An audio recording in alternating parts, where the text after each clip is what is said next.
Welcome back. आप देख रहे हैं मनी गुरु और खास हमारी पेशकश जारी है बजट एक्सपेक्टेशंस, यानी इंश्योरेंस सेक्टर की क्या कुछ एक्सपेक्टेशंस है बजट से लेकर, और साथ ही ऑनलाइन इंश्योरेंस का क्या फ्यूचर है उस पर भी बातचीत हो रही है। फिलहाल हम रुक करते हैं संजय साहब का। संजय, एचडीएफसी लाइफ, जैसे हमने ब्रेक से जाने पर से पहले भी डिस्कस किया कि अपने आप में एक बड़ा मार्केट प्लेयर है। ऑनलाइन इंश्योरेंस का अगर ट्रेंड देखें, क्योंकि कहीं ना कहीं इंटरनेट पेनिट्रेशन बढ़ा है, ऐसे में आप एज अ मार्केट प्लेयर कैसे देखते हैं इस पूरे सेगमेंट को डेवलप होते, और क्या आने वाले सालों में ऑफलाइन के मुकाबले ऑनलाइन प्लान्स का चलन, साथ ही एक तरह से देखा जाए तो अवेयरनेस लेवल्स बढ़ेंगे, और क्या बिक्री पर भी इसका कुछ असर होते हुए दिख रहा है? नहीं, हम ऑनलाइन हमारा इंटरनल एक्सपेक्टेशन ये है कि ऑनलाइन का बिजनेस बहुत ज्यादा बढ़ जाए इन बाय 2020। अभी गूगल और बीसीजी ने मिलकर एक स्टडी किया था इंडियन इंश्योरेंस मार्केट के ऊपर। उनका ये विचार है कि by 2020 online insurance 20 times grow करेगा। एंड सबसे बड़ा ये है कि ये 70% of the sales by 2020 will be influence by online. तो आज के जमाने में क्या हो रहा है, अगर 6% लोग ऑनलाइन से इंश्योरेंस खरीद रहे हैं, अनदर 15% लोग इन्फ्लुएंस हो रहे हैं ऑनलाइन से। हम लोग ये देख रहे हैं कि वो influence rate is actually increasing much multiple times over the years, and over the period of time like it can really go humongously high if you really get everything right. जैसे दीपक जी ने बोला, अगर हम लोग प्रोसेस, प्रोडक्ट्स एंड कस्टमर को वो सब सुविधा दे जो कि वो ऑनलाइन से परचेज कर सके, तब ऑनलाइन इंश्योरेंस बहुत ज्यादा बढ़ सकता है। जैसे हमारे पास क्लिक टू प्रोटेक्ट है, लास्ट 18 महीना में हम लोग 1.5 लाख से ज्यादा पॉलिसी बेच चुके हैं क्लिक टू प्रोटेक्ट का। हम लोग नंबर 1 प्लेयर है ऑनलाइन टर्म मार्केट का। तो अभी हम लोग जस्ट लास्ट वीक एक ऑनलाइन सेविंग्स प्रोडक्ट लॉन्च किया, वो क्लिक टू इन्वेस्ट करके है, जो कि 100% इन्वेस्ट होता है, जीरो एलोकेशन चार्जेस है and zero policy admin charges है, ओनली फंड मैनेजमेंट चार्जेस है। तो ये कंप्लीटली ऑनलाइन स्पेसिफिक प्रोडक्ट है, वो ऑफलाइन में अवेलेबल नहीं होगा। एंड ये प्रोडक्ट म्यूचुअल फंड का मुकाबला में भी अच्छा आपको रिटर्न दे सकता है, क्योंकि इसका fund management charges mutual fund से भी कम है। तो इसमें 8 फंड ऑप्शन है। तो अगर इसी टाइप का प्रोडक्ट आते रहे तो हमको ये लगता है कि बहुत जल्दी ऑनलाइन इंश्योरेंस स्पेस इतना अच्छा ग्रो करेगा कि जो ऑफलाइन को कम्पीट कर सके। चलिए, तो देखना होगा ऑनलाइन स्पेस क्या ऑफलाइन को किस तरह से सुपरसीड कर पाएगा या नहीं। फिलहाल अपने कुछ दर्शकों का रुख करते हैं, अब सवाल लेना शुरू करेंगे। सबसे पहले हमारे साथ फोन लाइन पर सुकांत पानीग्रही जुड़े हैं मुंबई से। नमस्कार, गुड इवनिंग सुकांत, बताइए कौन सा प्लान आप लेने की सोच रहे हैं? Good evening madam. हेलो। हाँ बताइए सुकांत, टेलीविजन के सामने अगर आप हैं तो उसको म्यूट कर दीजिए और अपना सवाल पूछिए। नहीं मैडम, एक्चुअली मेरा एक क्वेश्चन था। मेरे पास एक जीवन सरल का इंश्योरेंस प्लान है LIC का जी, जो कि मैं 4 साल हो गया हूँ लेके, पर अभी मुझे लग रहा है कि उसका रिटर्न जिस तरह से एजेंट ने बताया था उस हिसाब से नहीं मिलने वाला है। तो मेरे पास कोई टर्म प्लान नहीं है, तो मैं सोचता हूँ कि उसको रिप्लेस करके एक टर्म प्लान ले लूँ। ओके, लेकिन सुकांत, जैसे कि आप मैडम ये सलाह चाहता हूँ कि क्या अभी 4 साल बाद उसमें सरेंडर करने से ठीक होगा और एक टर्म प्लान उसके जगह पे लेना? पर एक चीज सुकांत, यहाँ पर क्लैरिफिकेशन हम देना चाहेंगे कि आपने जीवन सरल की बात की, वो एक ट्रेडिशनल प्लान है। टर्म प्लान अगर आप लेंगे वो रिस्क कवर के लिए होगा, तो एक दूसरे को रिप्लेसमेंट तो नहीं हो पाएगा। लेकिन जीवन सरल में आपने बताया 4 साल से आप निवेशित हैं, आप सेटिस्फाइड नहीं है उसके रिटर्न से, राइट?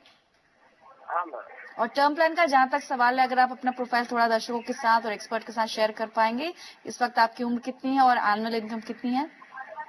हाँ मैडम, मेरा एनुअल इनकम जो है सालाना 5 लाख तक है। ठीक है।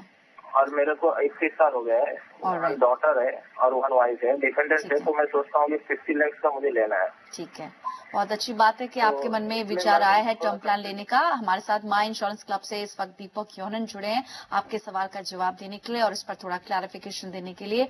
दीपक, 31 ईयर्स ऑफ एज प्लस, इन्होंने बताया 5 लाख एनुअल इनकम, 20 टाइम्स के हिसाब से कौन सा प्लान, कितना प्रीमियम इनको देना होगा? तो टर्म तो इनको लेना चाहिए। सरल कंटिन्यू करे ना करे वो एक दूसरा सवाल है, बट टर्म इंश्योरेंस डेफिनेटली इनको लेना चाहिए और 20 टाइम्स लेना चाहिए। तो अराउंड 1 करोड़ का प्लान बैठेगा और 30 इयर्स में इनको काफी ऑप्शंस है मार्केट में। विद इन 10 to 12,000 में इनको कवर मिल जाएगा। ये अपने रिटायरमेंट एज तक का कवर ले, दैट मीन्स टिल 60 और मैक्स टिल 65, उससे ज्यादा की जरूरत नहीं है। टर्म प्लान बहुत ज्यादा टर्म अगर लेंगे तो प्रीमियम्स बढ़ जाते हैं। और अब आप जब रिटायरमेंट के एज के पास हो तो अब काफी है, क्योंकि आपका अर्निंग एज खत्म हो चुका है, तो उसके बाद आपको कवर की जरूरत भी नहीं है। तो आप 60 to 65 एज के तक का प्लान लें और मार्केट में ऑप्शंस काफी हैं। HDFC click to protect is, Sanjay Singh, the biggest, the largest seller which is there. It will be in the range of 12 to 13,000. उससे सस्ते भी हैं, अवीवा आई लाइफ है, रिलायंस ऑनलाइन टर्म प्लान है. तो काफी ऑप्शंस है मार्केट में. जो ब्रांड इनको पसंद हो और फीचर्स पसंद हो वो सेलेक्ट कर सकते हैं. साथ ही आपने ये भी जानना चाहा था कि इंश्योरेंस एक्ट 1938 में क्या कुछ सेक्शंस हैं, उसके बारे में आपने जानना चाहा था. संजय, आप अगर इनके दूसरे पार्ट का क्वेश्चन का जो दूसरा हिस्सा था उसको आप क्विकली और ब्रीफली एड्रेस कर सकते हैं. So it's section 41. Section 41 basically यही है कि आप जब इंश्योरेंस बेच रहे हो तो आप कोई ब्राइब या इंड्यूसमेंट नहीं दे सकते हैं वो खरीदने के लिए. रिबेट आप नहीं दे सकते हैं.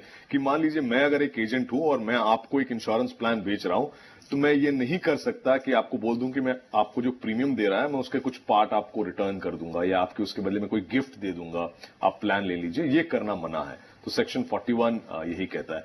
45 ये कहता है कि कोई भी इंश्योरेंस कंपनी अगर आपने जो अपने ऐप फॉर्म में डिटेल्स भरे हो उसको 2 साल के बाद उसको डिबेट नहीं कर सकते हैं.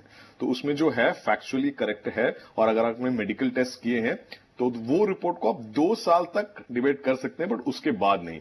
बट इसका ये मतलब नहीं है कि अगर आपने मतलब फैक्चुअली इनकरेक्ट इंफॉर्मेशन दिया है तो इंश्योरेंस कंपनी उसको कभी भी डिबेट कर सकती है. जब क्लेम आए तब भी कर सकते हैं. मान लीजिए आप स्मोकर हो और आप डिक्लेयर नहीं करते हो कि आप स्मोकर हो और ये जब क्लेम के टाइम बहुत ही क्लियर पता चल जाता है कि आप स्मोकर थे और आपने जानबूझ के ये बात नहीं बताई, तब ये इंश्योरेंस कंपनी डेफिनेटली डिबेट कर सकती है. चलिए, तो लेकिन 35 इयर्स एक स्टैंडर्ड समझ के आपको एक टेबल बता रहे हैं, हम कोशिश कर रहे हैं. आपको प्लान्स अगर आपको कंपेयर करने हो तो माई इंश्योरेंस क्लब और इसके अलावा बहुत सारी वेबसाइट्स हैं, आप वहां जाकर चेक कर सकते हैं. पहले के मुकाबले अब काफी आसान हो गया है प्रीमियम्स कंपेयर करना और फिर आप चूज करके आगे बढ़ सकते हैं. फिलहाल इतने ही सवाल ले पाएंगे और इस आज की चर्चा को भी यहीं रोकेंगे. संजय, आपका बहुत बहुत शुक्रिया जी बिजनेस को अपना कीमती समय देने के लिए. साथ ही दीपक, आपका भी बहुत बहुत शुक्रिया अपना कीमती वक्त हमारे साथ बिताने के लिए.